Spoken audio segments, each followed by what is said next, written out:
मैं ना बहुत कम बार रोया हूँ किसी क्लाइंट के लिए। 25 साल में शायद एक बार। ये उनकी कहानी है, मैं नाम नहीं लूंगा। उन्होंने परमिशन दी है स्टोरी शेयर करने के लिए, पर नाम नहीं। इसलिए नहीं बोल रहा कि ये एक ड्रामेटिक लगता है, इसलिए बोल रहा हूँ क्योंकि बहुत ज्यादा बिजनेस ओनर की ना यही कहानी है और उन्हें पता भी नहीं। सुनना चाहोगे? वो एक ट्रेडर था। दिल्ली का कपड़े का बिजनेस है। 18 साल से पिताजी ने शुरू किया था बिजनेस, उसने संभाला। शहर में नाम था, दुकान अच्छी थी, बायर पुरानी रिलेशनशिप के हिसाब से आते रहते थे। 2 गोडाउन, 8 एम्प्लॉई। अच्छा, बाहर से सब कुछ ठीक लग रहा था, अंदर से वो जानता था कि कुछ साल से कुछ भी नहीं सही बैठ रहा। हर साल थोड़ा और लोन, थोड़ा और लोन, और हर साल टेंशन उसके साथ ही बढ़ती जा रही है। अच्छा, हर साल ना एक नया कोई ना कोई रीजन आ जाता था कि इस बार थोड़ा मुश्किल रहा, कोई बात नहीं, अगले साल और अच्छा होगा। पर वो बिजनेसमैन था तो चलता रहा और किसी को उसने ना बताया ही नहीं। एक दिन फोन आया अननोन नंबर से। उन्होंने अपना नाम बताया, बोले कि किसी ने आपका नाम सजेस्ट किया है, बात करनी थी। मैंने पूछा क्या प्रॉब्लम है? वो कुछ बोल ही नहीं पाए पहले। फिर बोले भाई बिजनेस चल रहा है पर पता नहीं कब तक चलेगा। ये सुन के मैं ना रुक गया, क्योंकि ये सेंटेंस ये बहुत ज्यादा लोग ना कहना चाहते हैं पर कहते नहीं। हमने मिलने का प्लान बनाया।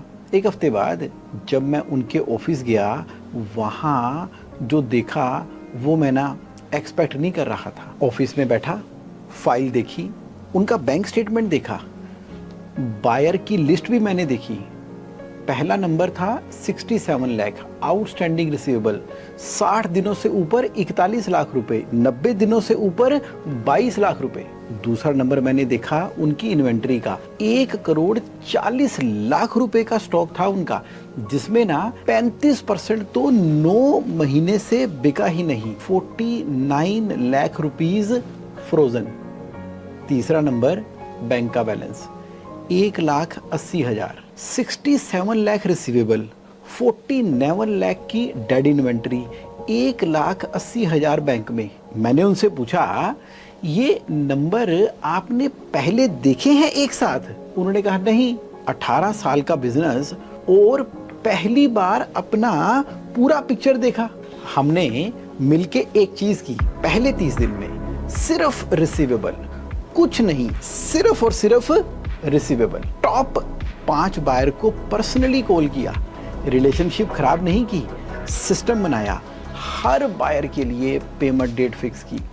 एक बायर ने ट्रेड्स पे रजिस्टर किया और वहां से एडवांस ले लो। 30 दिन के अंदर ना 28 लाख रुपए आ गए।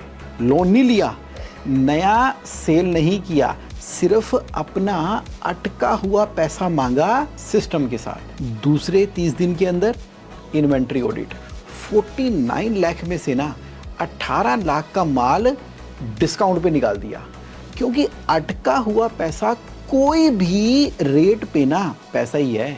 60 दिन, 0 लोन, 0 नया कस्टमर, 40 लाख रुपए का हमने सबसे पहले तो कैश लॉक को अनलॉक किया। 60 दिन के बाद एक कॉल आया।